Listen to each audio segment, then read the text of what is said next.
Seperti biasa teman-teman sekalian, di hari Kamis kita melanjutkan bedah buku kita 40 hadis pilihan pembentuk karakter muslimah, dan insya Allah kita akan masuk pada siang ini ke hadis ke-26. Hadis 26 dari Aisyah radhiyallahu anha, beliau berkata, "Sami'tu Rasulullah sallallahu alaihi wasallam yaqul, al-hammamu haramun ala nisa'i ummati." Aku mendengar Rasulullah sallallahu alaihi wasallam bersabda, pemandian umum dalam kurung yang terbuka haram bagi kaum wanita umatku. Hadis ini diriwayatkan oleh Al-Hakim dan dia berkata ini hadis yang sahih. Ada putun nomor 31 bagi teman-teman yang pegang bukunya bisa lihat di bawah. Diriwayatkan oleh Hakim dalam Mustadrak, dia berkata sahih isnadnya. Namun Bukhari dan Muslim tidak mengeluarkan hadis ini dan juga disepakati oleh Az-Zahabi tentang kesahihannya. Dan dia memiliki syahid atau penguat riwayat ini dari hadis Aisyah juga radhiyallahu anha bahwa kaum wanita dari penduduk Hims atau dari Syam sekarang 4 negara, Lebanon, Syria, Palestina dan Jordania, pernah memasuki rumah Aisyah radhiyallahu anha dan dia berkata, kalian adalah para wanita yang kaum wanita kalian masuk ke pemandian umum. Saya mendengarkan Rasulullah SAW bersabda, ma min imra'atin tada'u thiyabaha fi ghairi baiti zawjiha illa hatakatis sitru, maaf saya ulangi, illa hatakatis sitra bainaha wa bainallah. Saya ulangi lengkap hadisnya. Ma min imra'atin tada'u thiyabaha fi ghairi baiti zawjiha illa hataqatis sitra bainaha wa bain rabbiha. Tidaklah seorang perempuan menanggalkan pakaiannya bukan dalam rumah suaminya, melainkan dia telah mengoyak hijab antara dirinya dengan Allah. Hadis ini riwayat Tirmidzi, Abu Daud, Ahmad, Al-Hakim, dan mereka menyatakan bahwasanya sanad ini sesuai dengan syarat Bukhari dan Muslim. Jadi kita sedang akan berbicara teman-teman di hadis ke-26 ini, terutama bagi muslimah, tentang tidak bolehnya ibu-ibu akhwat kita ya, ke pemandian umum. Ya. Kalau kita sekarang kolam renang, ya biasanya begitu. Mereka pergi ke kolam renang, mereka berenang, terbuka auratnya. Nah, ini yang sedang dibahas. Sebelum jauh kita panjang lebar membahas masalah ini, kita akan coba membaca dulu penjelasan yang disampaikan oleh penulis. Beliau mengatakan, Ibnul Jauzi rahimahullah berkata dalam kitab Ahkamun Nisa, buku tentang bicara masalah hukum-hukum wanita. Halaman 24, Al-Harbi berkata, Muhammad bin Abdul Muttalib telah menuturkan kepada kami dari Al-Qasim dari Abu Umamah bahwa Umar radhiyallahu anhu berkata, tidak halal tempat pemandian umum bagi wanita mukminah kecuali disebabkan sakit. Karena Aisyah radhiyallahu anha berkata bahwa Rasulullah sallallahu alaihi wasallam bersabda, ayyuma imra'atin mu'minatin wada'at khimaraha fi ghairi baiti zawjiha hatakatil hijaba fima bainahu wa bainallahi azza wa jalla. Siapa saja di antara wanita mukminah yang meletakkan atau membuka kerudungnya bukan di rumah suaminya, maka dia telah mengoyak hijab antara dirinya dengan Allah yang maha suci dan maha tinggi. Dari Mahra, istri Wahab Al-Kinani, dia berkata, kami masuk menemui Aisyah radhiyallahu anha, lalu dia berkata, sepertinya kalian termasuk para wanita yang biasa masuk pemandian umum. Kami menjawab benar. Lalu dia berkata, kemudian Aisyah memanggil pembantunya lalu mengusir kami dengan keras. Dua riwayat ini yang sudah kita bacakan, penjelasan disampaikan oleh penulis, bagaimana tegasnya riwayat Umar bin Khattab atau Umar bin Khattab melarang setiap muslimah untuk masuk ke pemandian umum. Dan pemandian umum di zaman dulu ada dua macam ya. Ada pemandian umum yang kayak kita sekarang, artinya kolam renang lah ya. Yang biasa sekarang dijadikan sebagai tempat hiburan Allahul musta'an. Allah tempat kita meminta pertolongan, dan ini sering kali terjadi. Banyak di antara muslimah yang sibuk masuk ke pemandian umum ini, dia membuka auratnya bahkan sudah seperti tidak menggunakan pakaian. Ya. Hanya menggunakan pakaian dalam saja di depan laki-laki, di depan perempuan, depan anak kecil, mereka tampil seperti itu. Ya. Jadi menjadi sumber fitnah yang besar gitu. Dan mereka juga mengajak anak-anak mereka yang masih kecil untuk terbiasa melihat aurat-aurat seperti ini, dan bahkan mengajarkan kepada anak perempuan mereka untuk melakukan hal tersebut. Ini kekeliruan yang fatal sekali. Apalagi di sana dilihat oleh kaum laki-laki, sesama perempuan saja ada batasan-batasan aurat, apalagi ya, di depan laki-laki yang bukan mahram. Yang kedua, pemandian biasanya di musim dingin. Ya, zaman dulu untuk menghangatkan badan, mereka tidak punya kamar mandi dalam rumah, maka ada banyak orang menyewakan tempat-tempat pemandian umum. Maksudnya ada kolam yang besar diisi dengan air panas, ya. Kemudian beberapa orang masuk ke dalam kolam tersebut. Ya. Mereka berendam bersama-sama gitu. Nah, biasanya laki-laki sama laki-laki, perempuan sama perempuan. Ada juga yang memang melampaui batas laki-laki sama perempuan gitu. Tapi ini lebih umum kepada laki-laki dan laki-laki, perempuan dan perempuan. Ini pun perempuan dilarang. Ya. Walaupun sesama perempuan. Nah, ini banyak sekali ya, pelanggaran-pelanggaran yang terjadi karena banyak muslimah tidak peduli dengan aurat yang dilihat. Karena dia pikir sesama wanita tidak ada masalah. Padahal sebenarnya itu ada masalah, ada batasan-batasan yang harus dia ketahui sebagaimana akan kita paparkan insya Allah. Di sini kita lihat teman-teman sekalian, riwayat yang pertama bagaimana dalam penjelasan ini, kalau ada wanita yang coba-coba membuka-buka auratnya di selain suaminya, rumah suami maksudnya depan suaminya tepatnya, ya, kepada lawan jenis selain suaminya, ataupun misalnya kepada wanita sesama jenisnya dia, maka ini berarti dia sudah melepas ya, kehormatan dia yang Allah telah tutupi dia dengan pakaian tersebut.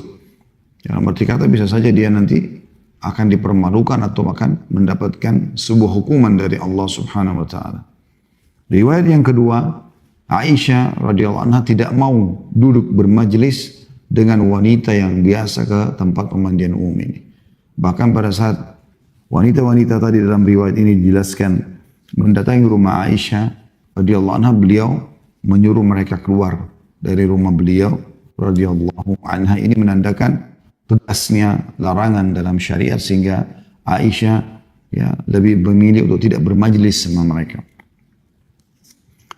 Kalau penulis mengatakan lagi, kemudian Ibnul Jauzi rahimahullah berkata, sejumlah ulama mazhab kami melarang secara umum kaum wanita memasuki hammam atau pemandian umum yang terbuka, kecuali bagi yang punya illat atau uzur atau sakit yang mengharuskan masuk ke dalamnya, atau karena keperluan untuk mandi haid, nifas, atau karena sangat dingin dan sulit mencari air panas di tempat lain, dan uzur yang lainnya.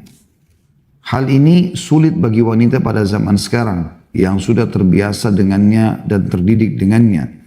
Namun hal itu tidak sulit bagi orang-orang Arab dan bagi orang-orang yang belum mengenal pemandian umum. Dan pendapat yang benar bahwa sebenarnya larangan keras tersebut mengandung dua arti. Yang pertama yaitu larangan masuk rumah orang lain yang bukan mahram karena akan menimbulkan bermacam masalah. Yang kedua mengandung arti larangan membuka aurat di tempat yang tidak aman dari sorotan pandangan. Jika keadaan aman dan auratnya tidak akan terlihat sementara di sana ada keperluan yang mendesak, maka boleh bagi wanita untuk masuk ke dalamnya. Namun jika tidak ada keperluan, maka hal tersebut hukumnya makruh.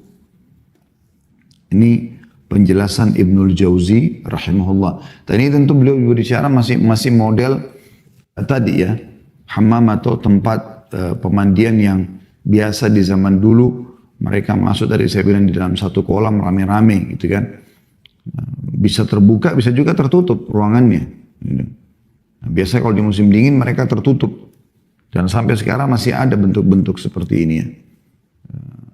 Yang di Turki sekarang juga ada itu, yang laki-laki masuk, ya, kemudian mereka buka pakaian di depan laki-laki juga, kemudian mereka dibersihkan badannya dan seterusnya. Ini termasuk yang tertutup seperti itu ya biasanya, kan ada uap untuk membersihkan kulit dan segala macam. Nah itu yang dilakukan biasanya. Dan ini yang dimaksud dilarang gitu.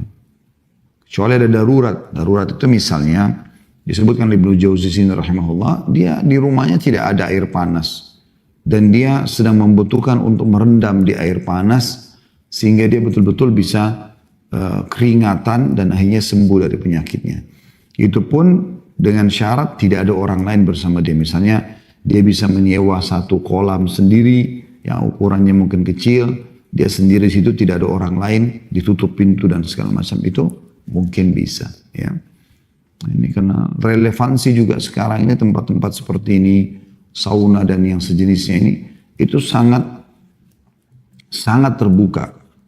Walaupun sesama jenis ya, sangat terbuka.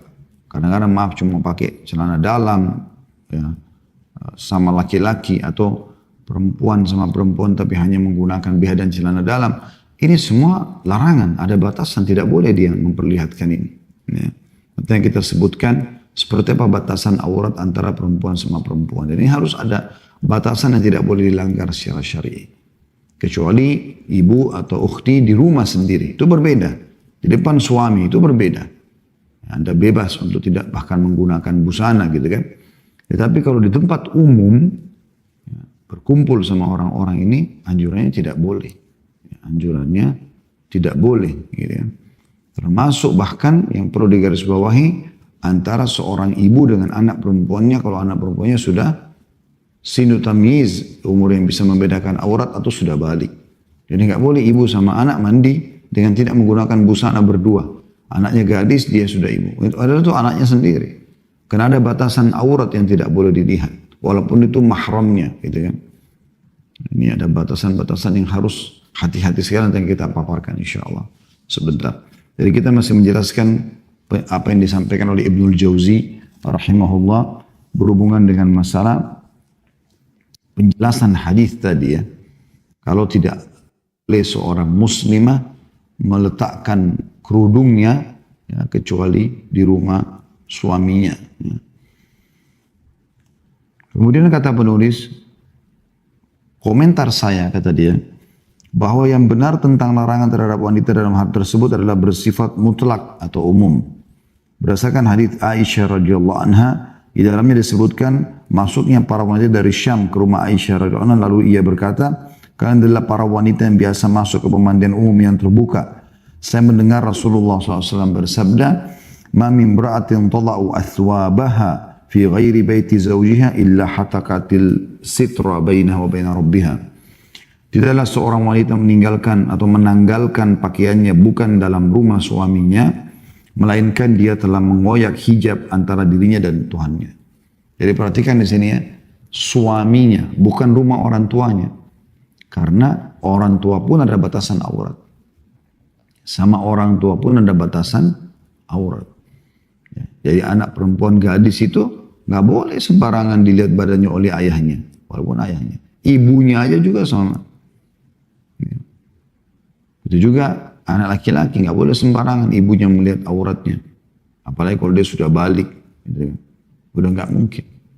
Dan dengan secara fitrah Allah Subhanahu Wa Taala sudah berikan, subhanallah, setiap anak laki dan anak perempuan itu kalau sudah 7 tahun, 8 tahun biasa, walaupun mereka belum balik, mereka itu tidak ingin dilihat auratnya oleh orang tuanya pun, merasa malu. Kamar mandi ditutup pintunya misalnya, kamar ditutup pintunya. Dia izin sama orang tuanya untuk pakaian baru orang tuanya, baru dia temuin orang tuanya. Itu semua fitrah memang agar setiap muslim dan muslimah menjaga aurat yang sudah Allah tutupkan. Ya.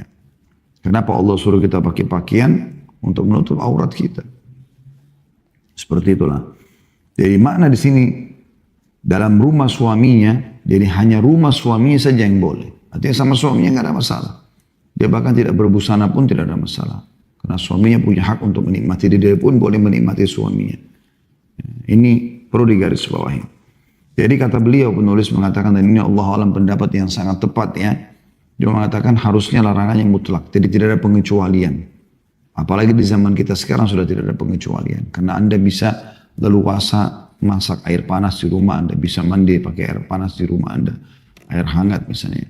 Maksud saya, itu bisa. Sekarang juga sudah ada pemanas yang otomatis. Jadi bisa diletakkan di kamar mandi. Banyak sekali inisiatif yang bisa kita lakukan. Dan insya Allah kita lebih terjaga antara kita dengan Allah Subhanahu Wa Taala. Maksudnya hubungannya.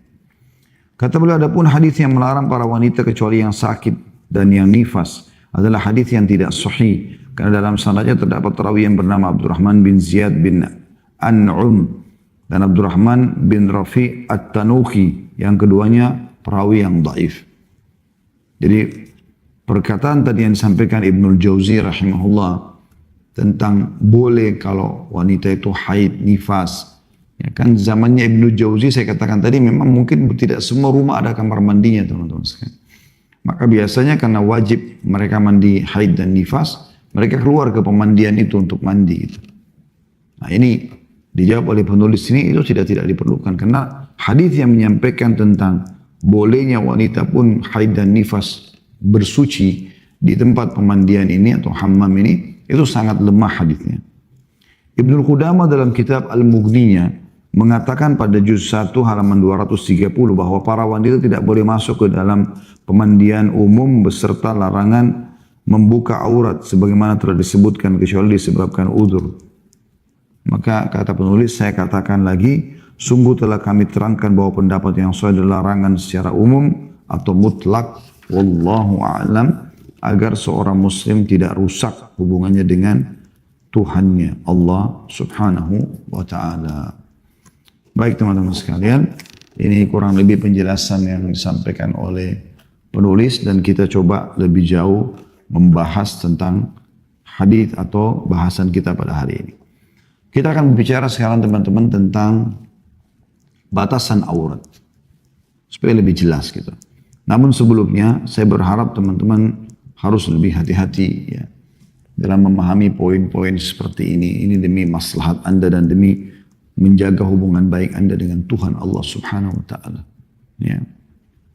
Maka harus hati-hati karena banyak sekali muslimah yang tidak peduli dengan masalah ini. Tutup auratnya. Bahkan mereka menganggap tidak ada masalah, bahkan terbuka-buka aurat. Sama mahramnya pun, sama kakak laki-lakinya, adik laki-lakinya, sama pamannya. Padahal semua itu juga ada batasan aurat. Ya. Nggak boleh sembarangan teman-teman sekalian. Jadi usahakan tempat-tempat yang tersentuh air wudu ini, itu yang mungkin boleh terlihat oleh mahram. Wajah, leher ke atas ya. Mungkin siku ke bawah, ya. Lutut ke bawah, atau mata kaki ke bawah. Itu jauh lebih tepat sebenarnya. Kalau pasti bisa nampak ya. Tapi tidak dianjurkan menggunakan rok mini ya. Atau mungkin baju yang sangat terbuka, seksi di depan saudaranya sendiri. Berapa banyak terjadi teman-teman zina dengan mahram. Karena itu, mungkin adik perempuannya atau kakak perempuannya seksi sekali. Sehingga membuat dia tergoda dan ini bahaya. Dalam bab zina, zina yang paling berat adalah zina antara mahram. Ayah sama anak perempuannya, ibu sama anak laki-lakinya, ponakan sama tante atau sama paman, saudara sama saudarinya, ini semua ya, zina yang paling berat, bahkan ini hukumannya dihukum mati kalau mereka ketahuan berzina. Sebagaimana sabda Nabi SAW, siapa yang menggauli mahramnya, maka bunuhlah dia, dihukum mati.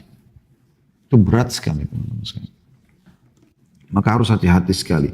Dan juga saya menyarankan di awal, teman-teman sekalian, kita harus membiasakan diri kita dan anak-anak kita ini untuk menutup aurat. Tutup aurat teman-teman. Kenapa enggak tutup aurat? Pengertiannya adalah semua anggota badan yang tidak boleh ditampakkan dan diperlihatkan oleh laki-laki atau perempuan kepada orang lain. Seperti dijelaskan dalam kitab Mawsu' al-Fiqhiyah ya, Al-Kuwaitiyah di 31 halaman 44. Tidak ada batasannya sebenarnya. Ya.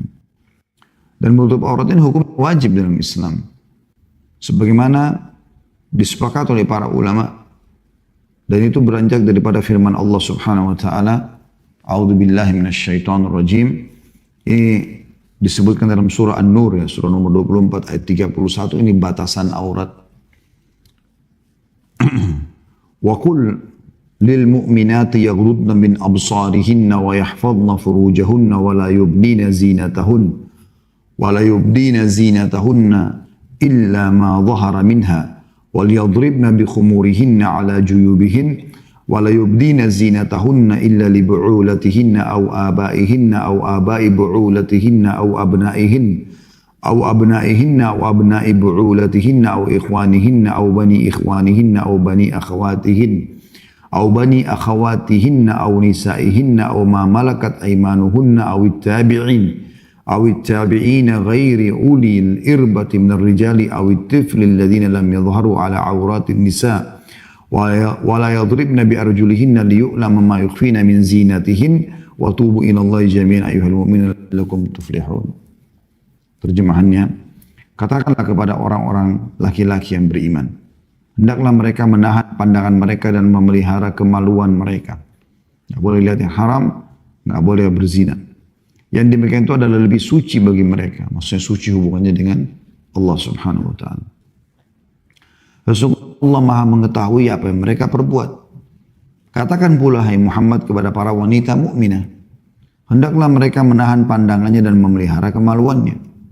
Dan janganlah mereka menampakkan perhiasannya kecuali yang biasa nampak daripadanya, wajah dan telapak tangan maksudnya.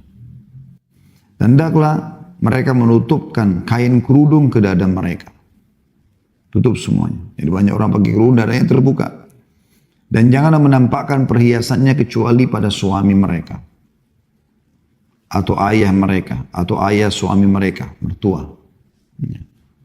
Sini perhiasan maksudnya yang biasa nampak ya. Mungkin wanita tidak memperlihatkan rambutnya misalnya. Mungkin dia menggunakan anting di kupingnya. Mungkin dia menggunakan kalung di lehernya. Nah ini dibolehkan sebatas itu. Mungkin dia menggunakan cincin di tangannya atau gelang. Ya. Sebatas itu. Ya. Jadi tidak boleh dia memperlihatkan pakaian dalamnya. Ya. Seperti orang-orang kafir. Na'udzubillah, mereka sudah seperti tidak ada nilai. Seperti hewan. Mohon maaf saya bahasakan ini karena mereka di pinggir pantai di musim panas semuanya seperti tidak menggunakan busana. Dan mereka menganggap biasa, bahkan mereka berzina di depan umum. Semoga Allah selamatkan kita dan kaum muslimin dari akhlak yang buruk seperti ini. Kata Allah, dan mereka janganlah menampakkan perhiasannya, rambutnya, tadi perhiasan sudah saya sebutkan, kecuali kepada suami mereka atau ayah suami mereka, mertua jadi mahram juga, atau putra-putra mereka, anak mereka, atau putra-putra suami mereka.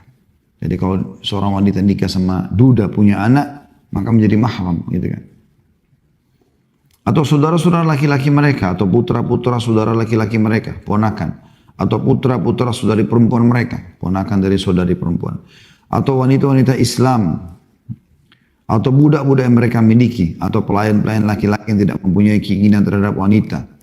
Itu sudah sangat tua sekali. Atau anak-anak yang belum mengerti tentang aurat. Dan janganlah mereka memukulkan kaki mereka agar diketahui perhiasan yang mereka sembunyikan. Dulu mereka pakai gelang kaki. Ya. Dan bertobatlah kamu sekalian kepada Allah, orang-orang yang beriman, supaya kamu beruntung. Semoga Allah SWT memaafkan masa kita. Teman-teman sekalian yang terlibat dalam masalah-masalah seperti ini harus segera bertobat kepada Allah SWT. Banyak orang melalaikan masalah membuka aurat ini. Ya. Kemudian dalil yang kedua, dalam surah Al-A'raf, surah nomor 7 ayat 31, Allah SWT juga berfirman, A'udzu billahi minasyaitonir rajim.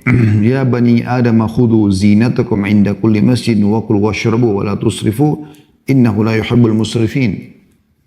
Wahai anak Adam, pakailah pakaianmu yang indah di setiap memasuki masjid. Makan dan minumlah jangan berlebihan. Sesungguhnya Allah tidak menyukai orang yang berlebihan. Sebab turunnya ayat ini sebagaimana yang disebutkan dalam Sahih Muslim dari Ibnu Abbas radhiyallahu anhu, beliau berkata, "Kanatil mar'atu tatufu bil baiti wa hiya uryanah." Jadi wanita dulu di masa jahiliyah mereka tawaf di Ka'bah telanjang. Ya, begitu buruknya keadaan pada saat itu. Fanazalat hadhil ayat khudhu zinatakum inda kulli masjid. Maka turun ayat ini, ambillah perhiasan kalian, maksudnya pakaian yang menutup aurat kalian setiap kali mau ke masjid. Kemudian Allah juga, ya, atau yang disebutkan dalam hadis Muslim nomor 3028 ya. Allah subhanahu wa ta'ala juga menyebutkan dalam Al-Ahzab surah nomor 33 ayat 59. Ya, teman-teman kalau punya aplikasi Al-Quran di handphone bisa lihat ya. Ini tentang perintah-perintah menutup aurat. Al-Ahzab 33 ayat 59 bunyinya, a'udzubillahi minasyaitonir rajim. Ya ayuhan nabiyyu qul li azwajika wa banatika wa nisa'il mu'minina yudnina 'alaihinna min jalabibihin.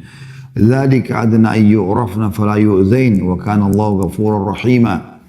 Wahai Nabi, katakanlah kepada istri-istrimu, anak-anak perempuanmu dan istri-istri orang beriman. Hendaklah mereka mengulurkan jilbab mereka ke seluruh tubuh mereka. Jadi yang perintahkan pakai jilbab Allah subhanahu wa ta'ala. Wahai mukminah, hati-hatilah. Ini antara hubunganmu dengan Tuhanmu. Yang demikian itu supaya mereka lebih mudah untuk dikenal sebagai muslimah. Dan karena tutup aurat itu mereka tidak diganggu. Dan Allah maha pengampun lagi maha penyayang. Ini sudah pernah kita singgung ayat ini ya. Di bahasan kita tentang masalah wajibnya tutup aurat pada beberapa bahasan yang lalu sempat kita singgung ya. Tapi ini kita sekarang membahas insya Allah masalah batasannya nanti. Jadi ini teman-teman perlu digarisbawahi ya.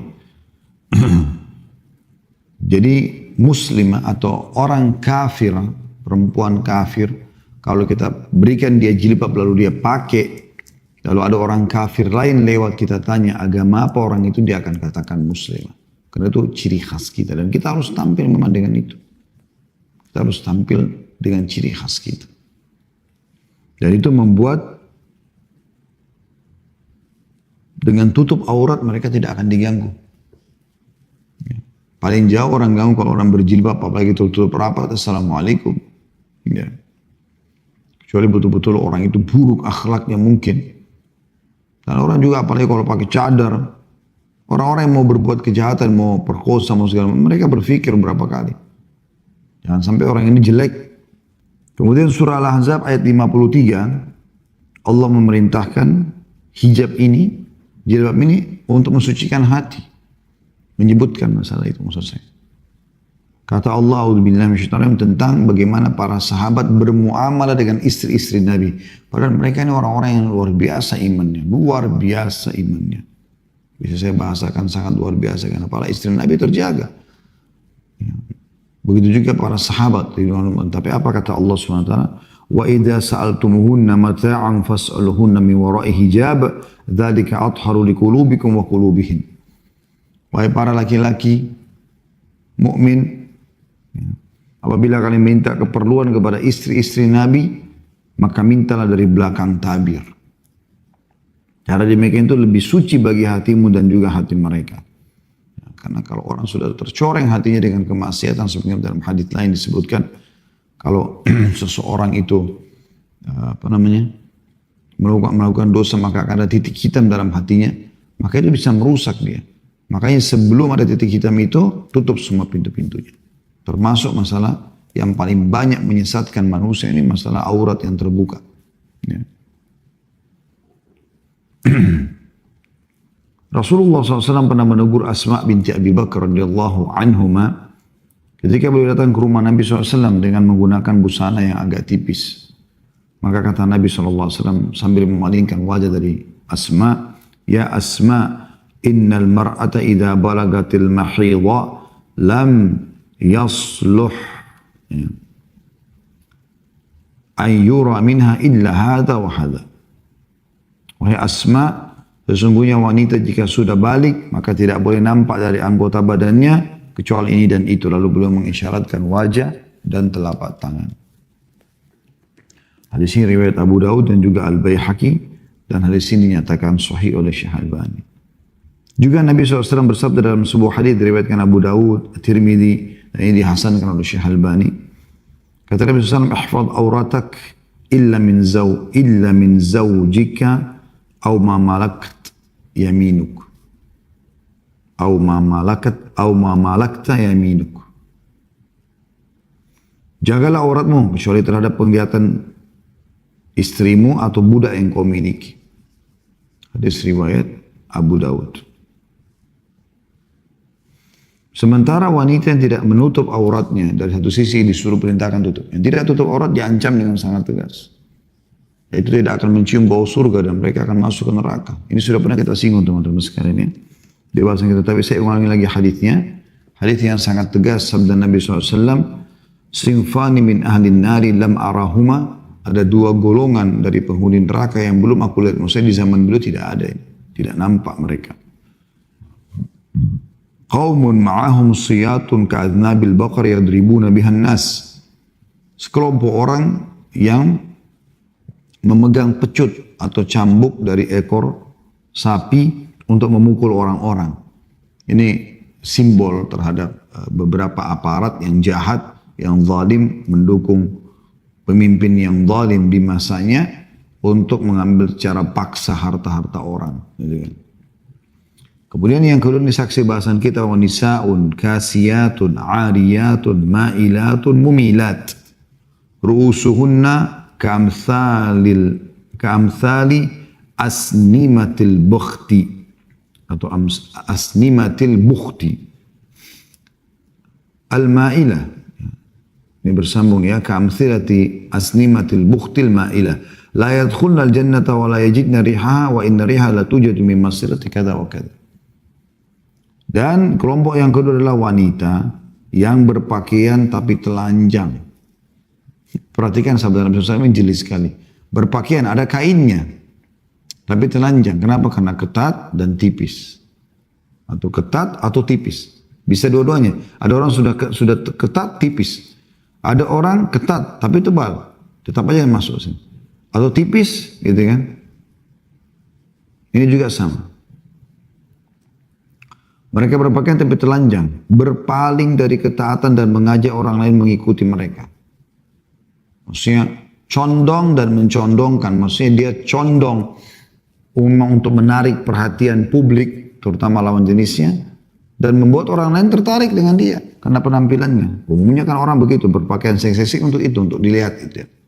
Kepala mereka seperti punuk unta yang miring. Unta biasa kalau lagi berlari, ada punuk di bagian punggungnya, itu karena lemak, jadi kayak goyang. Ini gambaran tentang rambut yang dikanankan, dikirikan, dimodel segala macam gitu kan. Terbuka di semua orang bisa menikmatinya. Wanita seperti itu tidak akan masuk surga dan tidak akan mencium baunya. Walaupun baunya tercium dari jarak perjalanan sekian dan sekian. Hadis riwayat Muslim nomor 2128. Ini tegas sekali teman-teman hadis ini. Harus hati-hati. Makanya menutupan aurat ini bagian daripada hal yang luar biasa. Dalam riwayat lain Abu Hurairah mengatakan radhiyallahu anhu bahwa aroma surga bisa tercium dari jarak 500 tahun. Diriwayatkan oleh Imam Malik dari riwayat Yahya Al-Laythi. Jadi ini jauh sekali dia dari surga gara-gara terbuka auratnya. Dan diharamkan juga seorang laki-laki melihat aurat laki-laki lainnya. Atau wanita melihat aurat wanita lainnya. Sebagaimana sabda Nabi SAW, La yanzuru rajul ila auratir rajul, walal mar'atu ila auratil mar'ah. Enggak boleh laki-laki lihat auratnya laki-laki lain. Enggak boleh juga perempuan lihat auratnya perempuan lain. Wala yufdir rajulu ila rajuli fi thawbil wahid. Wala tufdil mar'atu ila al-mar'ata fi thawbil wahid. Tidak boleh, kata Nabi SAW, seorang pria bersama pria lain dalam satu kain. Tidak boleh juga wanita dengan wanita lain dalam satu kain. Hadis ini riwayat Muslim nomor 338. Kita bisa lihat ini tegas sekali hadis Nabi SAW. Jadi nggak boleh. Banyak laki-laki mandi sama laki-laki, perempuan mandi sama perempuan dengan alasan sama-sama jenis. Tidak boleh. Sama lawan jenis nggak boleh, sama jenis juga nggak boleh. Mandi sendiri aja, kecuali suami istri. Itu lain. Saya sudah bilang tadi, orang tua sama anak saja nggak boleh. Kalau sudah ya anjurannya ulama, ya, sudah ada sindu tamiz. Kalau masih kecil, masih butuh bantuan, tidak ada masalah. Masih belum bisa memperhatikan aurat. Tapi kalau sudah di atas 7 tahun, udah tahu tentang aurat laki-laki dan perempuan, tidak boleh. Banyak orang begitu, mengajak mandi anak perempuannya, anak gadisnya. Bapak-bapak ngajak anak laki-lakinya mandi bersama. Anak laki-laki itu memperhatikan aurat dan dia sudah tahu. Makanya sering muncul pertanyaan yang unik kan. Kenapa kok dadanya Umi tidak seperti dada saya? Kenapa kok ada bulu ini? Kenapa kok ini? Dan itu sering muncul pertanyaan seperti itu. Maaf saya sedikit agak vulgar tanda kutip. Karena ini memang sering terjadi. Muncul pertanyaan ini kenapa? Karena kita libatkan mereka untuk mandi bersama kita. Padahal sebenarnya tidak perlu. Batasan aurat yang perlu kita ketahui teman-teman, antara laki-laki sama laki-laki, pendapat yang paling kuat jumhur ulama adalah itu lutut ya sampai pusar. Ini batasannya. Artinya kalau laki-laki sama laki-laki, bagian dada ke atas boleh gitu kan. Masuk dalamnya tangan semuanya. Tapi pusar lutut ini mutlak tidak boleh sama sekali. Tentu adaban, bagian daripada adab juga kita tutup yang lainnya. Seperti sekarang kita pakai baju seperti ini ya misalnya. Tutup bagian pundak segala macam. Ya kelihatan wajah, telapak tangan. Tapi memang laki-laki sama laki-laki, batasan yang mutlaknya tadi yang sudah kita sebutkan. Sebagaimana Syekh Albani sebutkan dalam kitab Al-Irwa. Di jilid 1 halaman 297 sampai 298. Juga ada Fatwa Lajnah Daimah menyebutkan di nomor 2252. Yang kedua, aurat lelaki dengan wanita. Jumhur ulama sepakat bahwa batasan aurat lelaki dan wanita mahram adalah ataupun bukan mahramnya sama dengan batasan aurat sesama lelaki. Tetapi mereka berselisih tentang masalah hukum wanita memandang laki-laki. Saya ulangi, jadi aurat laki-laki ke perempuan ini tidak boleh melihat secara mutlak. Kecuali yang nampak sajalah gitu ya. Aurat laki-laki dengan wanita. Jadi wanita boleh melihat laki-laki seperti laki-laki dengan laki-laki tadi. Maksudnya bagian dada ke atas, lengan, ya, kemudian lutut ke bawah, itu wanita masih boleh melihat ke laki-laki. Ya.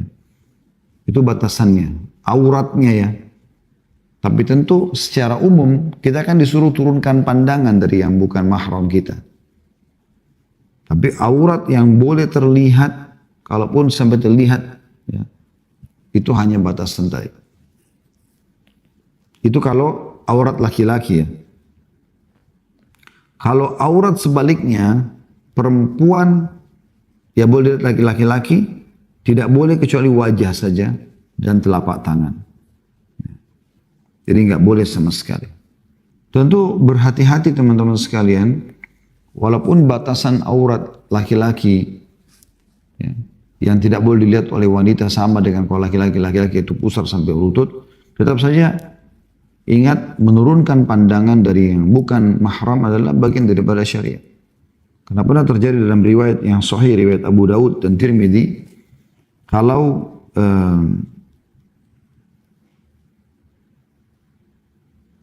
disampaikan oleh Aisyah radhiyallahu anha atau Ummu Salamah tepatnya berkata, "Kuntu inda Rasulillah sallallahu alaihi wasallam wa indahu Maimunah." Aku pernah berada di sisi Nabi SAW dan bersama beliau istri yang lain bernama Maimunah. Fa'aqbala ibnu Ummu Maktum wa dzalika ba'da an umirna bil hijab. Lalu datanglah Ibnu Ummul Maktum, ini seorang sahabat muadzin Nabi yang buta matanya, datang ke rumah itu. Dan pada saat itu sudah turun perintah untuk berhijab. Faqala Nabi sallallahu alaihi wasallam, ihtajiba minhu. Tutuplah aurat kalian darinya, dari orang buta ini. Faqulna ya Rasulullah, alaysa a'ma la yubsirani wa la ya'rifna. Bukankah dia buta ya Rasulullah? Dia tidak bisa lihat kami dan tidak mengenal kami. Faqala Nabi SAW, Ini hadis yang penting. Afa amyawani antuma alastuma tubsiranihi.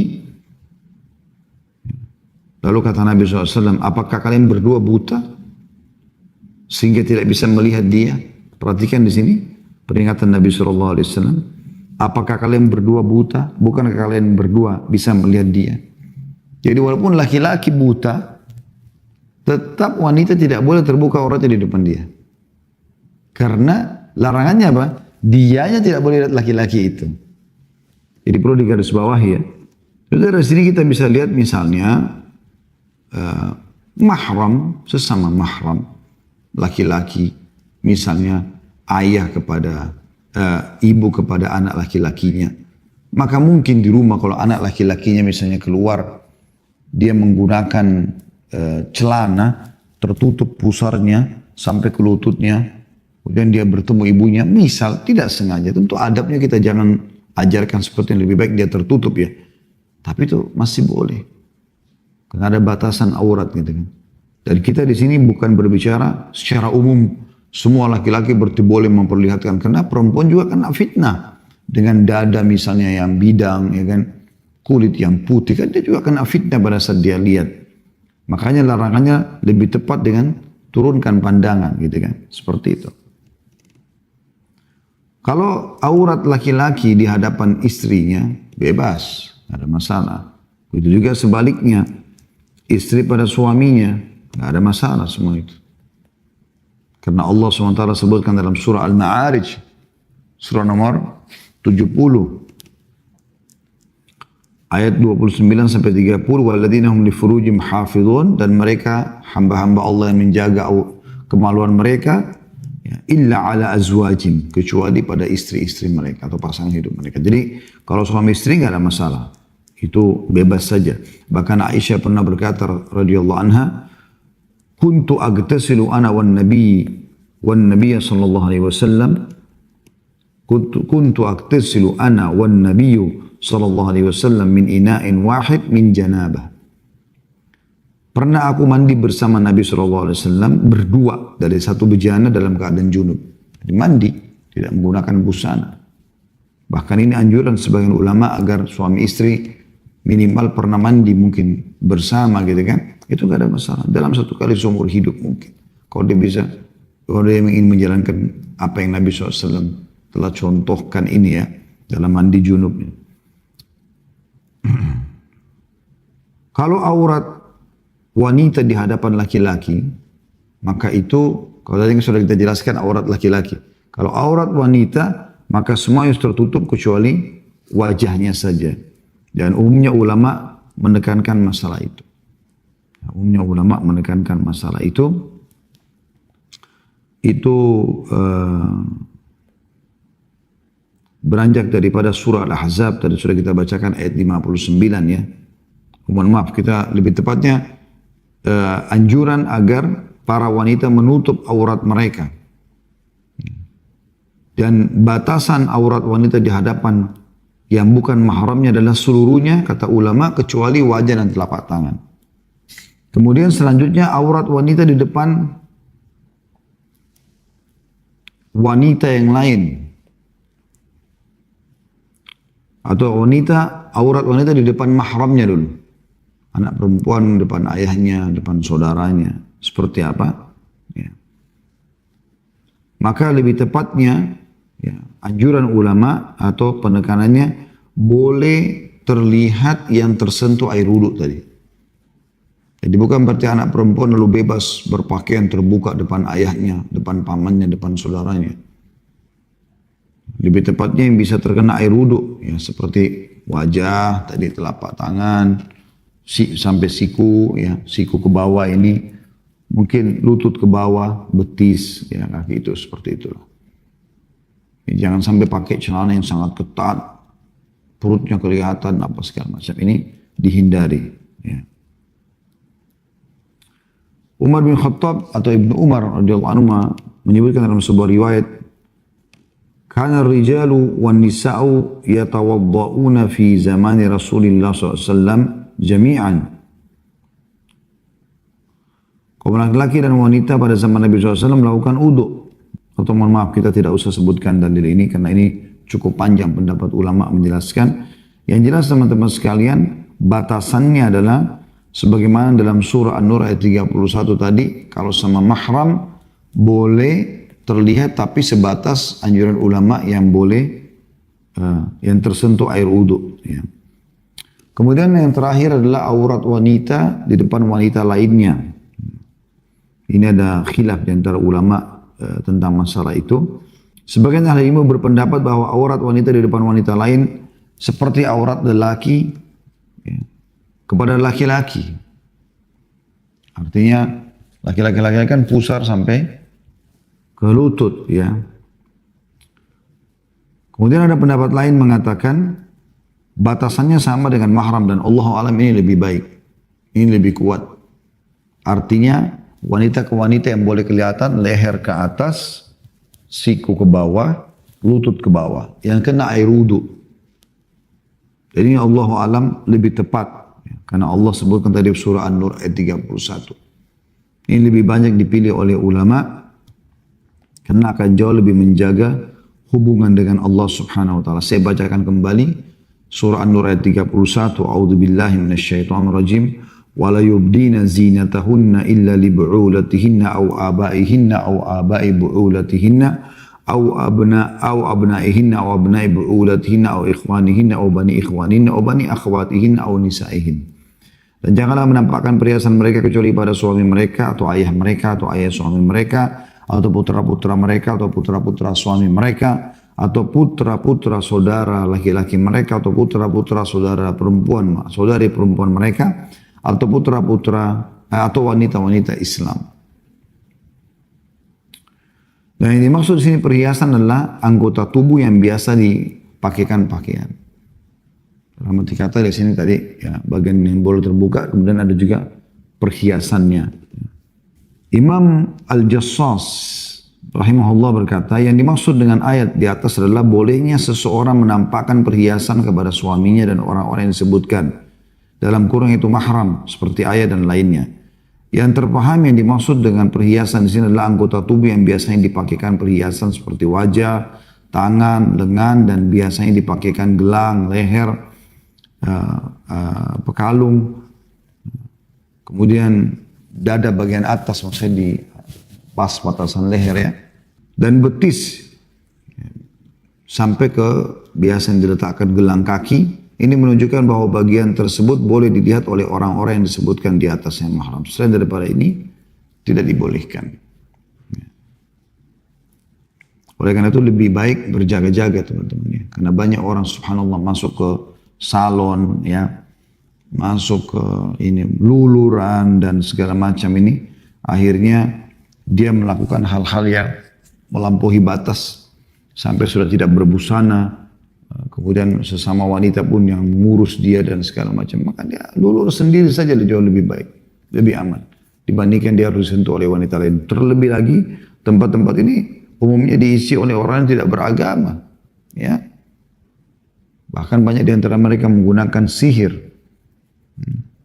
Dan akhirnya perempuan itu jadi ketagihan selalu datang kepada dia. Bahkan terjadi lesbian dan seterusnya segala macam hal yang buruk sekali. Ya, mudaratnya yang datang kepada orang-orang. Oleh karena itu lebih baik seseorang berjaga-jaga untuk menutup auratnya kecuali kepada yang Allah bolehkan saja. Ya, jadi kalau suami boleh bebas, silakan tidak berbusana. Kalau mahram batasannya ya, sama juga dengan sesama wanita itu yang boleh tersentuh air wudu. Kalau laki-laki sama laki-laki pusar sampai lutut. Kalau wanita kafirah kepada wanita muslimah itu juga batasan, ada sebagian yang mengatakan boleh seperti kalau wanita sama wanita umumnya. Ada juga yang mengatakan dia lebih menutup, menambah ekstra dari apa yang dia tampakkan kepada sama wanita. Allahu alam, ini yang disampaikan.